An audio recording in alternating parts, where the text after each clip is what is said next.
livre, Claudette, le premier est consacré à quelqu'un que j'aime beaucoup et que j'aimerais bien avoir un jour sur ce plateau, mais elle se fait rare et elle est difficile à obtenir. Oui, Litz la Passion, signé Alexandre Walker. Alors, on peut se poser la question comment se fabrique une star. Je crois qu'il n'y a pas de réponse pour comprendre. Il faut lire cette biographie détaillée d'Alexandre Walker. Ce n'est pas un livre critique, c'est plutôt un livre d'information sur l'itinéraire de cet enfant gâté, Litz Taylor, qui est né avec une cuillère d'argent dans la bouche et qui a été prise en charge par la famille et par la toute-puissante MGM à l'âge de 9 ans. C'est-à-dire que... À 9 ans, elle entre en cinéma comme on entre au couvent. Et elle en ressortira bien des années plus tard, mais pour assumer le destin d'une star auquel aucun être au monde n'est préparé d'avance. Elle, pas plus que les autres d'ailleurs, parce qu'elle commence modestement avec, dans le film de Lassie, où elle est payée moins que le chien. Mais elle ne se décourage pas et puis elle continue cette carrière, qu'elle mènera d'une manière ascensionnelle avec un instinct très sûr et un goût de la perfection sont deux de ses grandes qualités. Mais deux qualités qui dans la vie ne donneront pas les résultats escomptés, car Litz est une femme qui aspire au bonheur comme n'importe quelle autre femme. Elle aimerait avoir un mari, des enfants, mener une vie normale. Eh bien elle tombera, il faut le dire, la plupart du temps sur des hommes qui ne sont pas à la hauteur, ou bien des hommes qui disparaîtront tragiquement comme Mike Todd, ou des hommes brillants avec lesquels elle partagera une carrière comme Richard Burton, où elle obtiendra un Oscar d'ailleurs, dans Qui a peur de Virginia Woolf, mais où elle aura avec lui aussi une longue liaison orageuse, passionnée, alcoolisée et autodestructrice. Alors, la question, comment a-t-elle pu résister à tout cela, au Star System, aux journaux à sensation, à six maris, à une vie d'abondance, à une succession de maladies, d'opérations, donc souffrance, alcool, des amis, des êtres chers qui disparaissent? Eh bien, je crois que la réponse peut se trouver dans le titre de ce livre, Litz la Passion. C'est la passion de la vie qu'elle pratique comme une sorte d'exorcisme, et puis aussi, qui sait, peut-être une revanche sur une innocence trop vite volée à l'âge de 9 ans. Alors ce qu'il faut dire, c'est que nous avons eu le privilège de l'avoir une année au Festival de Cannes. S'il vous plaît, quelle tenue et quelle sensation elle a faite, hein. C'est pas... Mais ce sont des stars, vous savez, comme il n'en existe plus, c'est l'une des dernières grandes stars de la fameuse époque d'Hollywood, la machine à rêve d'Hollywood. Le courage aussi très dominant. De courage et générosité. Courage et générosité, c'est édité donc chez Alexandre Walker et c'est édité chez Lattès. Non, Alexandre Walker. Oui, ça c'est l'auteur. Ah, mais pardon. c'est édité chez Lattès. C'est édité chez Lattès. Signaler au public. Lise la Passion. Alors, maintenant, plus cinéphile, plus cinéma, si vous voulez, hein, Sidney Pollack, voilà. Celle-là, je suis très contente que paraisse un ouvrage tel que celui-là, parce qu'il n'existait pas.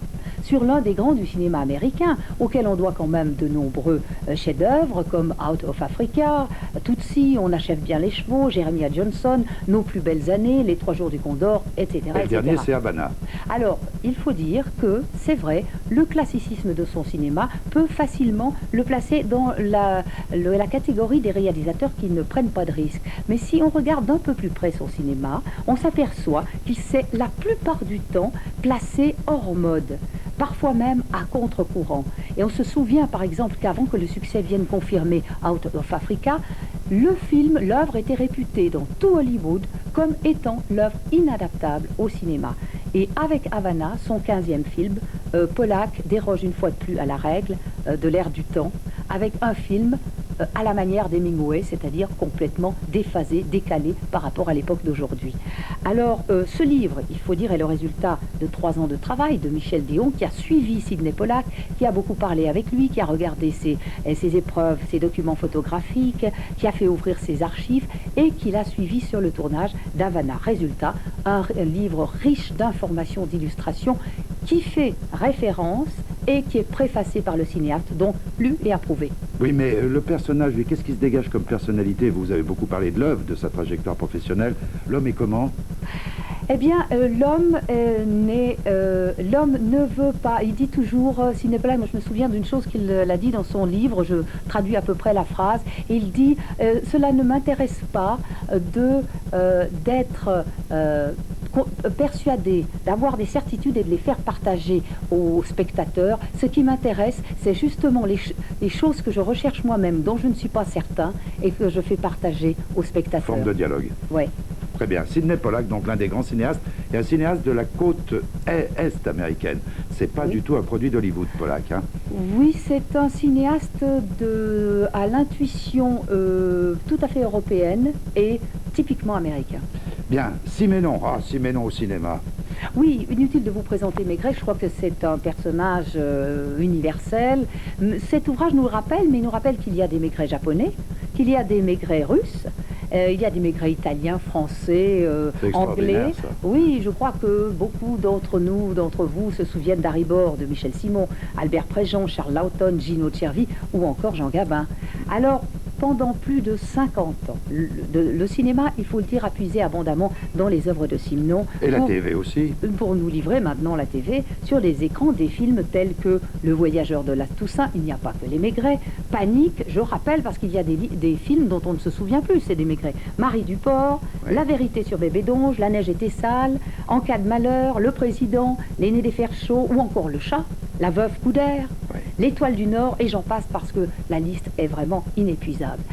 Alors l'auteur de cet ouvrage a eu l'idée heureuse de réunir des extraits d'interviews sur les opinions, reflétant les opinions de Georges Simenon à la sortie de plusieurs de ses films depuis les années 30 jusqu'à peu près à nos jours. Résultat étonnant, détonnant, où l'indignation de l'auteur cède le pas à l'admiration ou alors à l'indifférence totale. Oui. Le livre est préfacé par un admirateur et un ami inconditionnel de Georges Simenon, Monsieur Federico Fellini, excusez du peu, oui. Avec lequel Georges Simenon a eu une abondante correspondance. Et on a quelques extraits de cette correspondance dans cet ouvrage. C'est un ouvrage magnifiquement illustré, passionnant, drôle à découvrir. En attendant la prochaine adaptation de Maigret, qui ne saurait tarder, puisque Claude Goretta s'intéresse à la chose, avec un Maigret qui va être incarné à la télévision par, devinez qui? Ah, ça c'est difficile. Le nouveau Maigret, c'est qui? Bruno Kremer. Ah, pari intéressant, tourné par les équipes de la télévision suisse romande, sous la direction de Claude Goretta. Alors l'éditeur de ce livre, oui. Nous allons le dire, c'est Attier. Attier. Oui. Siménon au cinéma. Je me souviens d'une interview détonnante, un dialogue entre Siménon et Fellini, où ils comparaient chacun plein de choses. Et cette amitié, alors savez-vous d'où est née cette amitié entre Siménon et Fellini? Eh bien, elle est née, sauf erreur, depuis du Festival de Cannes, bravo. Où Siménon s'est battu pour faire obtenir la Palme d'Or à Fellini à la Dolce Vita. Et il était membre du jury. C'est évoqué dans ce livre. Eh oui, c'est vrai, cette amitié est née là. Donc Siménon, c'est fou, vous venez d'évoquer tous ces films, c'est vrai qu'on ne soupçonnait pas qu'il y en ait tant, car le Maigret, c'est l'arbre qui cachait toute une forêt. Merci Claudette. La semaine prochaine, nous allons retrouver un cinéaste que nous aimons beaucoup, qui nous a quittés, hélas aussi, tout comme Siménon.